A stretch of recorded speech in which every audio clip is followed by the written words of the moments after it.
Harold and the Purple Crayon by Crockett Johnson. One evening, after thinking it over for some time, Harold decided to go for a walk in the moonlight.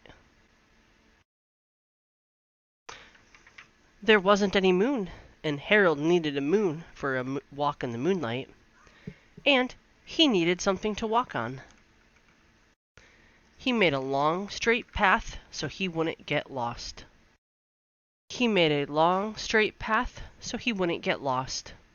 And he set off for his walk, taking his big purple crayon with him.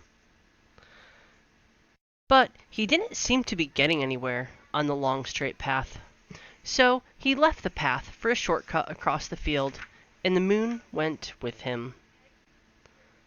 The shortcut led right where Harold thought a forest ought to be. He didn't want to get lost in the woods, so he made a very small forest with just one tree in it. It turned out to be an apple tree. The apples would be very tasty, Harold thought, when they got red. So he put a frightening dragon under the tree to guard the apples. It was a terribly frightening dragon. It even frightened Harold. He backed away. His hand holding the purple crayon shook. Suddenly, he realized what was happening, but by the time Harold was over his head in an ocean. He came up thinking fast. And in no time, he was climbing aboard a trim little boat. He quickly set sail, and the moon sailed along with him. After he sailed long enough, Harold made land without much trouble. He stepped ashore on the beach, wondering where he was. The sandy beach reminded Harold of picnics, and the thought of picnics made him hungry. So he laid out a nice simple picnic lunch. There was nothing but pie, but there were all 9 kinds of pie that Harold liked best. When Harold finished his picnic treat, there was quite a lot left. He hated to see so much delicious pie go to waste. So Harold left a very hungry moose and a deserving porcupine to finish it up.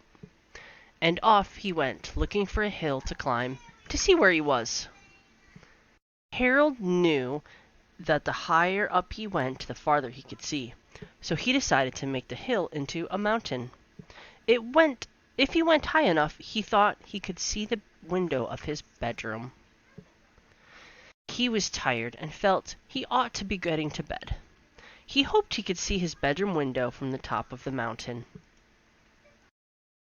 But as he looked down over the other slide, he slipped, and there wasn't any other side of the mountain. He was falling in thin air.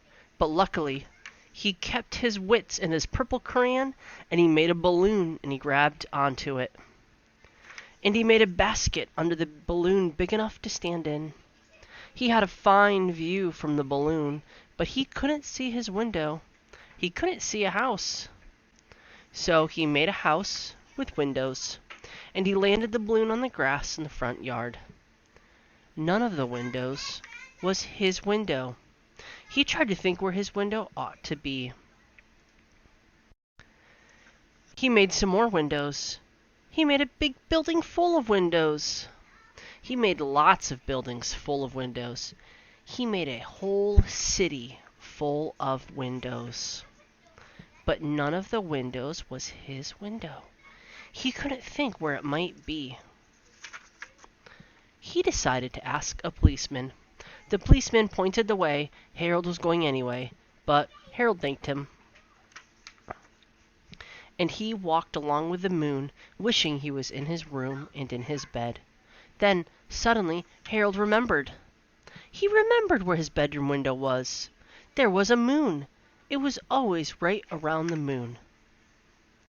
And then Harold made his bed. He got in, and he drew up the covers.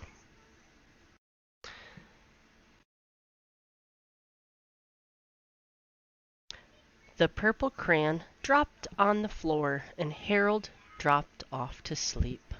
The end.